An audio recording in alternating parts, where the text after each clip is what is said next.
जाति के उमरा यानी कि शरीफ फैमिली को बहुत अच्छी तरह अंदाजा हो चुका है और उन तक पैगाम पहुंचाया जा चुका है कि जनाब ये जो आप हर रोज मुतालिबात करते हैं, कभी आप सादा अक्सरियत और कभी आप बहुत बड़ी अक्सरियत, कभी आप 2/3 अक्सरियत, ये जो बातें करते हैं ये बातें करना अब आप छोड़ दें और आप अपनी औकात में वापस आ जाएं। और आपको भी मालूम है और ज़मीनी हक़ाइक़ हमें भी मालूम है और तमाम सर्वेज भी आ चुके हैं। इसलिए ये जो आपका लाडलापन है और औकात से बढ़कर जो आप मांग रहे हैं, और अगर आप ये समझते हैं कि हम आपको मुकम्मल तौर पर फैसिलिटेट करेंगे और सहूलत कार का रोल अदा करेंगे और इस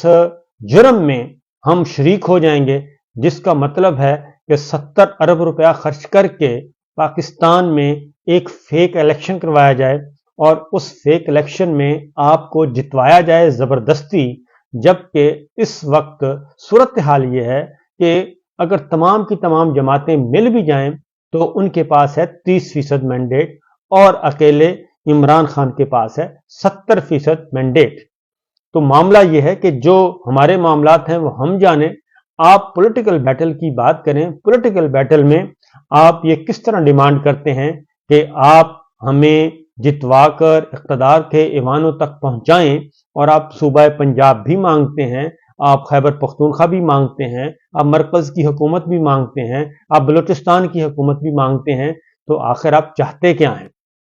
और जैसे ही ये सारा पैगाम पहुंचा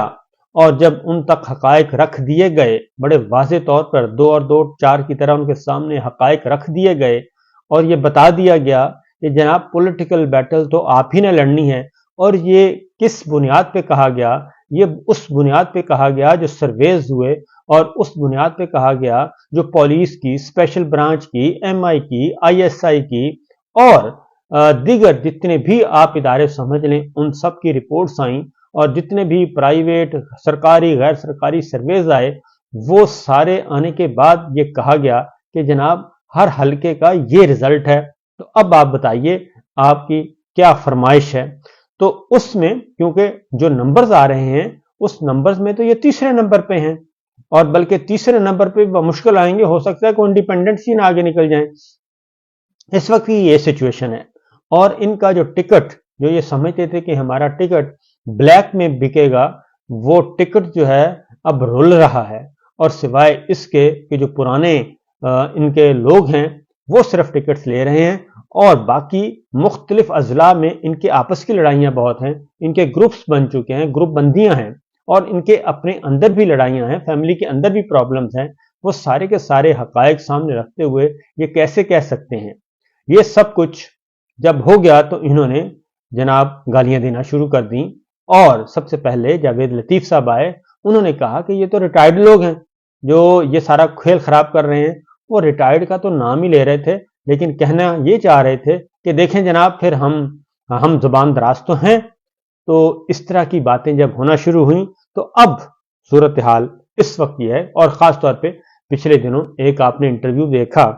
मैंने क्योंकि 3-4 चीज़ें देखी हैं। एक इंटरव्यू देखा, उस इंटरव्यू में वाज़ेह मैसेज था कि जो मुस्लिम लीग नवाज और शरीफ फैमिली के नीचे से ज़मीन जो है वो सिरक चुकी है, और उस ज़मीन, सिरकते हुए ज़मीन का अंदाज़ा अब खुलेआम बता देना चाहिए। जरदारी साहब को कहा गया कि वो किंग मेकर हैं। अब आते हैं इसके असरात ये हुए, अब नदीम मलिक साहब, समा टीवी, वो गए मैदान में, गवाल मंडी में। वो प्रोग्राम आप खुद देख लें कि उसमें कितने लोग कह रहे हैं कि हमने इमरान खान को वोट देना है, और कितने लोग कह रहे हैं कि हमने नवाज शरीफ साहब को वोट देना है।